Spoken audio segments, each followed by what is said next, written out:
2019 के चुनावी साल से पहले बीजेपी सरकार ने अपना बजट सबके सामने रख दिया है और जैसी कि उम्मीद की जा रही थी, सौगातों की तोहफों की बौछार हुई है इस बजट में और कांग्रेस कह रही है कि ये चुनावी बजट है। हमारे साथ केंद्रीय वित्त मंत्री पीयूष गोयल हैं, उनसे बात करते हैं। पीयूष जी, आपका स्वागत है एबीपी न्यूज पर। धन्यवाद। पहला सवाल ये है कि कांग्रेस कह रही है कि 17 रुपए आपने प्रतिदिन किसानों को दिया है और ऐसा कह करके आप इस बजट को ऐतिहासिक बता रहे हैं। ये तो किसानों का अपमान है।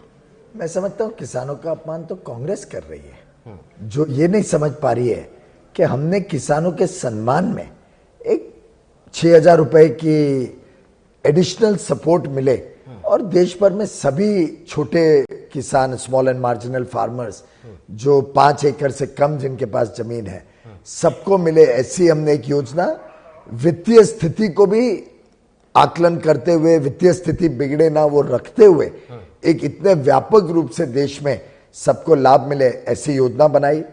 मैं समझता हूं कि इसको दिनों में और ऐसे इस प्रकार के छोटे आंकड़ों में डाल के ये किसानों का अपमान करने की कोशिश है कांग्रेस द्वारा। कोई उन्हें पूछे, वो भी तो 10 साल सरकार में थे, उन्होंने क्यों नहीं ऐसे कुछ अच्छी योजना 10 साल में लाई? क्यों उन्होंने सिर्फ 10 साल में एकमात्र लोन वेवर किया, वो भी 70,000 करोड़ बोल के 52,000 ही किया। उसमें भी सीएजी की रिपोर्ट है कि धांधलेबाजी थी, गलत लोगों को मिला। उसमें भी 52,000 जो हुआ वो ना 2008 ना 2009 दोनों बजट में 1 रुपया नहीं भरा गया। सोच लिया कि अगली सरकार आके भरेगी। हम जो भी करते हैं हम उसका प्रावधान भी करते हैं। हमने करंट ईयर तक में वित्तीय प्रावधान किए। तो मैं समझता हूं कि ईमानदार सरकार और जो सरकार डिलीवर करना चाहती है वो मोदी जी की सरकार है। और दूसरे तरीके से देखो, एमएसपी वो बढ़ा सकते थे ना सब प्रोडक्ट्स के ऊपर, क्यों नहीं बढ़ाया? हमने 22 की 22 फसलों पे एमएसपी दिया, जितने प्रोड्यूस होते हैं फार्म प्रोड्यूस। उन्होंने क्यों स्वामीनाथन कमीशन के हिसाब से 1.5 गुना नहीं किया इतने वर्षों में? हमने किया। क्यों उन्होंने फसल बीमा योजना में सिर्फ पार्ट ऑफ द लॉस, कुछ हिस्सा ही देने का निर्णय रखा इतने वर्षों तक? हमने 100% भुगतान किया नुकसान का। सॉइल हेल्थ कार्ड हमने दी। क्यों उनके जमाने में चोरी डकैती होती थी यूरिया की, फर्टिलाइजर की, कि लोगों को हाईवे पे उतर आना पड़ता था सिर्फ फर्टिलाइजर ना मिलने के कारण? क्या 5 वर्षों में आपने एक भी बार देखा किसको सड़क पे आना पड़ा हो फर्टिलाइजर के लिए? क्यों उन्होंने नीम कोटिंग को लिमिट किया कि इतने प्रतिशत ही होगा? सबको कर देते, हमने सब पे नीम कोटिंग की। अब चोरी की संभावना खत्म हो गई, किसानों को खाद मिलने लग गया। तो मैं समझता हूं कांग्रेस ने भ्रष्ट सरकार, बेईमान सरकार और एक प्रकार से बड़े लोगों के लिए सरकार चलाई। प्रधानमंत्री मोदी जी एक संवेदनशील नेता है। उनकी संवेदना गांव के साथ, गरीब के साथ, किसान के साथ, मजदूर के साथ, निम्न मध्यम वर्ग के साथ जुड़ी हुई है और लगातार 5 वर्ष उन्होंने इन सभी वर्गों का ख्याल किया है। अलग अलग प्रकार से, अलग अलग तरीके से इन सबको विकास के साथ जोड़ने का अटक प्रयास किया। लेकिन एक सवाल, आपने कांग्रेस से इतने सवाल पूछे कि उन्होंने ये क्यों नहीं किया, लेकिन एक सवाल ये पूछा जा रहा है कि भूमिहीन किसान भी है जिसके पास अपनी जमीन नहीं है और जो बटाई पर जमीन लेके खेती करता है। विकास जी, इसका कोई मापदंड, कोई रिकॉर्ड आज के दिन वो है सबसे नहीं। ज्यादा कर्ज लेता है, आज के कोई दिन राहत नहीं है। उसको पहली बात तो कर्ज कोई देता ही नहीं है। आप शायद गलत फहमी में हो। वो महाजन के सूदखोरी में वही किसान और उसका आज के दिन कोई डेटा बेस जिसके आधार पे ये कुछ मदद दी जाए, कुछ सम्मान दे जा पाए, वैसा कोई आज डेटाबेस भी नहीं है। हम नहीं चाहते कि बिचौलिए पैसा ले जाएं किसी के नाम पे गलत। तो मैं समझता हूं जो डेटा अवेलेबल है राज्यों के पास है, जिसपे ठीक तरीके से डायरेक्ट बेनिफिट ट्रांसफर करने में हम सफल होंगे, बैंक के खाते में जाएगा। कांग्रेस की तरह नहीं कि प्रधानमंत्री खुद ही लाचारी से बोल दे कि भाई 85% तो चोरी होने वाला है, बिचौले खा जाएंगे, भ्रष्टाचार में चले जाएगा। हम तो 1-1 रुपया जो आप जैसे टैक्स पेयर ईमानदारी से भरते हैं उसका 1-1 रुपए का हिसाब देते हैं और 1-1 रुपए गरीब के लिए, किसान के लिए, मजदूर के लिए, मध्यम वर्ग के लिए पहुंचाते हैं सीधा उनके खाते में। तो मैं समझता हूं इस प्रकार की बेबुनियादी बातें कि अब ये हुआ तो वो क्यों नहीं, वो हुआ तो ये क्यों नहीं, उसके बदले हमने अब अगला कदम उठाना पड़ेगा कि इन सबको जोड़ना पड़ेगा, डेटा बनाना पड़ेगा, और उसके बाद अब तो ये इंटरिम बजट है, अब तो और आगे फाइनल बजट हमारा आएगा और आगे कई बजट्स आएंगे। तो मतलब ये विकल्प खुला हुआ है कि जो भूमिहीन किसान है उसका डेटा इकट्ठा करके अगले बजट में या किसी बजट में उसके लिए भी इस तरह की योजना लाई हमारे लिए विकास एक कंटिन्यूअस प्रोसेस है। आपका सोच ये है कि अच्छा ये हो गया तो ये तो मिल गया, अब ये क्या, ये हो गया ये मिल गया, ये क्या। आखिर सरकार, एक जिम्मेदार सरकार अर्थव्यवस्था को भी सुधार करती है और प्रायोरिटाइज करती है कि कैसे विकास का लोगों तक पहुंचने का मार्ग ढूंढा जाए। आखिर शौचालय इस देश में सिर्फ 34% घरों में थे, हमने लगभग 10 करोड़ शौचालय बना के आज 98% तक घरों में शौचालय पहुंचाया। आखिर अद्भुत प्रगति से ये काम हुआ। 2.5 करोड़ परिवारों को बिजली नहीं मिलती थी, हमने हर इच्छुक घर तक बिजली पहुंचाने का काम किया। Cooking gas 12 crore cooking gas connection थे 2014 तक, आज 13 करोड़ बढ़ के 25 करोड़ देश में लोग परिवारों के पास कुकिंग गैस कनेक्शन है, जिसमें से 6 करोड़ तो मुफ्त में दिया गया है। तो मैं समझता हूं कि विकास कैसे करना चाहिए, किस वर्ग तक पहुंचा सकते हैं, जल्द से जल्द पहुंचा सकते हैं। 50 करोड़ आज लोगों को मुफ्त में स्वास्थ्य सेवाएं दी जा रही हैं, ये कैसे हो रहा है?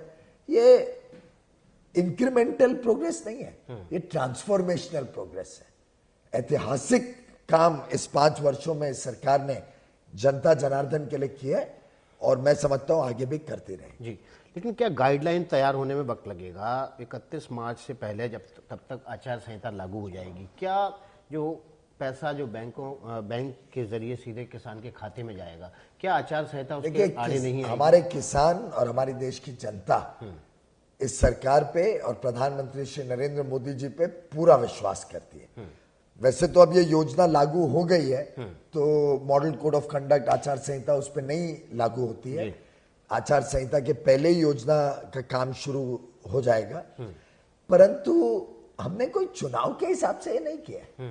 चुनाव के हिसाब से करना होता तो हम आयुष्मान भारत इतने समय पहले क्यों करते, फिर हम लोगों को बिजली इतने समय पहले से क्यों नहीं काम कर देते उनको पहुंचाने का, हमने क्यों इतने सारे शौचालय पहले बनाए। इस सरकार ने कभी चुनाव आए और गए उसको नहीं देखा। इस सरकार ने जनहित और देशहित को सर्वप्रथम देखते हुए विकास का काम किया। तो ये 5 राज्यों से के चुनाव से पहले भी लगातार ये कहा जा रहा था कि रूरल डिस्ट्रेस है, किसान परेशान है, कर्ज माफी योजना होनी चाहिए, तब आप लोगों ने इस पर ध्यान नहीं दिया या आप इसको अंडर एस्टिमेट? हमने लगातार किसानों के जीवन में और अधिक सुधार हो, उनकी प्रोडक्टिविटी, उनके उत्पादन बढ़े, उनको सॉइल हेल्थ कार्ड मिले, उनको 100% भुगतान मिले अगर कोई आपदा आती है और उनके फसल पे नुकसान होता है, बड़ी मात्रा में उनको कम ब्याज पे ऋण मिले। मैंने बताया 11,68,000 करोड़ रुपए आज एग्रीकल्चरल लोन दिया गया है, जो लगभग 5 साल पहले से 2 गुना है। इसी प्रकार से किसान सेंटर्स जो है हमारे, उन सब सेंटर से किसानों को क्या चीज बनाने से अच्छी तरीके से आमदनी बढ़ सकती है। एमएसपी 22 के 22 फसलों में 1.5 गुना लागत से हमने लागू किया। जितनी फसल को हमने खरीदा एमएसपी में, वो कांग्रेस ने 5 वर्ष में नहीं खरीदा, उतना हम 1 वर्ष में खरीदते हैं। यूरिया फर्टिलाइजर की कभी कमी होने नहीं दी। लाखों करोड़ रुपए खर्च के सिंचाई के प्रोजेक्ट्स भ्रष्टाचार में लिप्त थे, कोई प्रोग्रेस नहीं था, कोई प्रगति नहीं थी। उन सबको तेज प्रगति से आगे बढ़ा रहे हैं, जिससे पानी पहुंचे देश में सब जगह। तो मैं समझता हूं काम का विस्तार इतने बड़े रूप में हुआ है कि किसानों ने देखा है, महसूस किया है। इस योजना के तहत भी उनका सम्मान होगा और आगे चल के भी इसी तरीके से उनका हम सेवा करते रहेंगे। ये 5 राज्यों के चुनाव के तुरंत बाद ही झारखंड ने योजना लागू की थी, रायतू योजना की तरह, और 5 एकड़ जमीन तक पर 5,000 रुपए प्रतिवर्ष देने की घोषणा की थी। क्या आप राज्यों से अनुरोध करेंगे, क्योंकि बीजेपी शासित राज्यों की संख्या बहुत ज्यादा है, कि वो इस तरह की योजना और लागू करें ताकि तो हम केंद्र सरकार पर ही वजन ना पड़े? नहीं, हम स्वागत करेंगे। आखिर किसानों की आमदनी बढ़े, किसानों को अच्छा जीवन मिले, ये जैसा मैंने भाषण में भी कहा, ये तो जन भागीदारी से ही संभव है। हम सबको संघीय ढांचे में सभी को इसमें योगदान देना है। तो ये तो स्वागत का कदम है और मैं समझता हूं अगर राज्य और भी सुविधा दे किसानों को तो ये तो बहुत अच्छा कदम होगा। तो बीजेपी शासित राज्यों से तो आप अनुरोध करेंगे क्या? मैं समझता हूं अपने अपने राज्य सब अपने किसानों की स्थिति देखते हुए, अपने स्टेट की आर्थिक स्थिति देखते हुए इसमें सही निर्णय लेंगे, ऐसा मेरा विश्वास है। जी, एक मास्टर स्ट्रोक जो कहा जा रहा है 5 लाख तक की आपने आयकर में छूट, आयकर का स्लैब बढ़ा दिया है। स्लैब नहीं बढ़ा है। जी हाँ, बिल्कुल रिबेट दिया है। लेकिन सवाल यही पूछा जा रहा है कि आखिर स्लैब अगर बढ़ा देते आप तो बहुत बड़े तबके को राहत मिल जाती, वो वंचित रह गया। ऐसा है, लगभग सब डिडक्शंस वगैरह मैंने गिनाए थे, उन सबको ले तो कई लोग जो 7 लाख 8 लाख, कुछ लोग तो 9 लाख रुपए तक की भी आय पे आज बिना टैक्स के रह सकते हैं। जब अगर वो इन्वेस्टमेंट्स करें, कुछ उनका घर के लोन के सामने ब्याज हो या मेडिक्लेम पॉलिसी हो, इन सबको मद्देनजर रखते।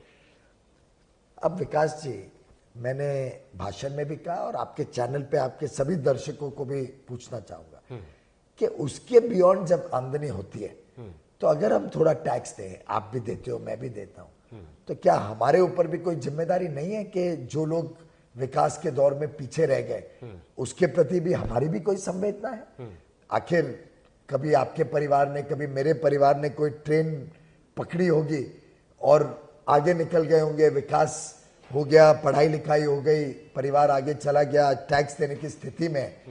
तो अगर थोड़ा टैक्स, हमारे टैक्स दिए हुए टैक्स से, पैसे से अगर किसी गरीब के घर में बिजली आती है, अगर किसी बेघर को घर मिलता है, अगर किसी हमारी बहू बेटी के यहाँ पे शौचालय बनता है और उसकी आत्मसम्मान को ठेस नहीं पहुंचे आगे, ऐसा सुनिश्चित हो जाता है, अगर एक किसी गरीब के घर में कोई बीमार हो तो मुफ्त में इलाज होता है और वो इलाज आपके और मेरे टैक्स से होता है, आपके दर्शकों के टैक्स से होता है।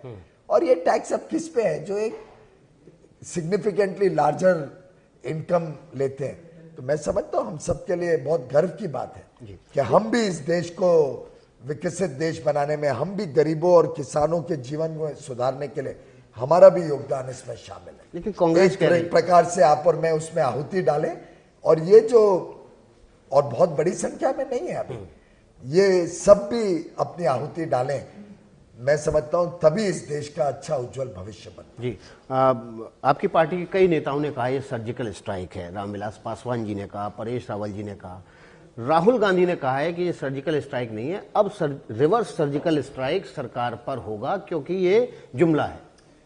विपक्ष के नेता को आलोचना करने देनी चाहिए, अच्छा रहता है। और हम कभी आलोचकों से, निंदकों से कभी ना तो हमारे विकास के कार्यों में बाधाएं आने देते, और जो स्पष्ट नीति के साथ और एक निर्णायक नेतृत्व के साथ हमने देश चलाया है, वो कार्यक्रम हमारा लगातार गांव, गरीब, किसान, हमारे मजदूर, हमारे पिछड़े वर्ग, इनके प्रति संवेदना के साथ ये सब कार्यक्रम पहुंचे, ये हम करते रहेंगे और आगे भी निरंतर विकास गांव तक पहुंचाते रहेंगे, ऐसा हमारा पक्का विश्वास है। जी, लेकिन अभी हाल ही में विपक्ष के नेताओं की तरफ से सवाल उठाया गया कि इस समय इनकम टैक्स की रेड बहुत ज़्यादा हो रही हैं और उन्होंने चेतावनी भी दी कि ये जो अधिकारी रेड कर रहे हैं वो सजग रहे, हमारी सरकार आएगी तो हम देख लेंगे।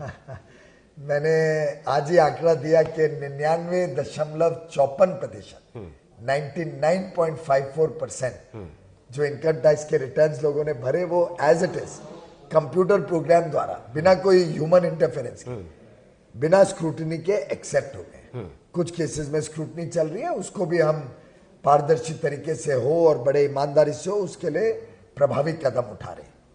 जहां तक रेड की सवाल है, अगर कोई आदमी ने भ्रष्टाचार किया है, अगर किसी व्यक्ति ने फर्जी ब्लैक मनी रखा है, फर्जी कंपनियां खोली, तो स्वाभाविक है उस पर कार्रवाई होनी चाहिए। क्या आप चाहेंगे हम कार्रवाई नहीं करें? बिल्कुल करें। क्या आप चाहेंगे कि कांग्रेस के शासन की तरह भ्रष्टाचार को प्रोत्साहन हो? प्रधानमंत्री कहें उस समय, जैसे प्रधानमंत्री ने कहा था लाचारी से कि मैं क्या करूं, मैं तो एक गठबंधन की सरकार चलाता हूं, तो मेरे आंख के सामने भ्रष्टाचार होता है पर मैं कुछ नहीं कर सकता हूं। क्या जब कोयले का अवैध आवंटन कोयले ब्लॉक्स का हो रहा था तब प्रधानमंत्री जी कोयला मंत्री थे, उन्हीं के पास सब फाइनल अप्रूवल के लिए जाती थी, क्या वो रोक नहीं लगा सकते थे? जब 2G स्पेक्ट्रम में घोटाला हुआ तो कोएलिशन कंपल्शन के नाम पे उसको स्वीकार कर लिया गया। मैं समझता हूं इस प्रकार की लाचार और गठबंधन वाली कमजोर सरकार इस देश को नहीं चाहिए। मजबूरी से अब देश उठ चुका है। अब मजबूत नेतृत्व, एक ईमानदार, निर्णायक, सशक्त नेतृत्व जिसकी नीति भी साफ है, नियत भी है और जिसका अटल विश्वास है विकास के प्रति, ऐसी सरकार इस देश में आएगी। जी, अभी मैं ट्विटर पे देख रहा था, किसी सज्जन ने एक पोस्ट डाला है कि 4 साल तक चोरों से वसूला और 5वें साल गरीबों में बांट दिया। रॉबिन हुड है प्रधानमंत्री। चलिए उनका धन्यवाद। लेकिन प्रधानमंत्री पिछले 5 साल लगातार ये कहते रहे कि हम मजबूत करेंगे, किसान को मजबूत करेंगे, गरीब को मजबूत करेंगे, ताकि वो अपने पैरों पे खड़ा होने लायक सब जो आज कार्य सुनाए तो वो मजबूत करने के लिए नहीं थे तो क्या थे? लेकिन आप जब हमारी माता बहनों को शौचालय की सुविधा मिलती है तो क्या उनका जीवन सुधरता नहीं है? जब कुकिंग गैस पे खाना बनाते हैं बजाय के कोयले या केरोसिन या डीजल के चूल्हे पे, तो क्या उनका जीवन सुधरता नहीं है? जब मुफ्त में स्वास्थ्य सेवाएं मिलती हैं या बिजली में कनेक्शन मिलता है तो क्या उनका जीवन नहीं सुधरता है? क्या उनका आगे के लिए भविष्य अच्छा नहीं निर्माण होता है? लेकिन यही फाउंडेशन बनाने का काम जो माननीय प्रधानमंत्री जी ने किया, अगर ये देश में 50 साल पहले जब कांग्रेस की सरकारें थे और लगातार इतने वर्षों तक रही करते तो शायद इतना बुरा हाल इस देश का हमें 2014 में विरासत मिलेगी। लेकिन इस पूरे बजट के दौरान चलिए आप बेरोजगारों पे बहुत शांत रहे। मुझे और बहुत सारे नहीं, मैंने बेरोजगारी नहीं, मैंने जितने साधन जॉब्स के हैं उस सब का जिक्र किया। और मैं समझता हूं इतनी तेज गति से विकास, विश्व की सबसे तेज गति से बढ़ने वाली आज अर्थव्यवस्था अगर भारत बनी है तो स्वाभाविक रूप से रोजगार के, नौकरियों के, काम करने के बहुत सारे अवसर उत्पन्न हुए और मुझे पूरा विश्वास है उसका लाभ इस देश की जनता ने महसूस किया। चलिए, बहुत बहुत धन्यवाद। हमारे साथ थे पीयूष गोयल, जिन्होंने कहा कि ये बजट ऐसा नहीं है कि इसी साल किसानों के हित में कदम उठाए गए हैं। पिछले 4-5 साल से लगातार सॉइल हेल्थ कार्ड से लेकर तमाम योजनाएं गिनाई उन्होंने कि किसानों के पक्ष में उठाए जा रहे थे कदम, और अगर विपक्ष आलोचना करता है इस बजट की तो इतना हक तो उनको दिया जा सकता है। विकास भदौरिया, एबीपी न्यूज, दिल्ली। ये है एबीपी न्यूज, आपको रखे आगे।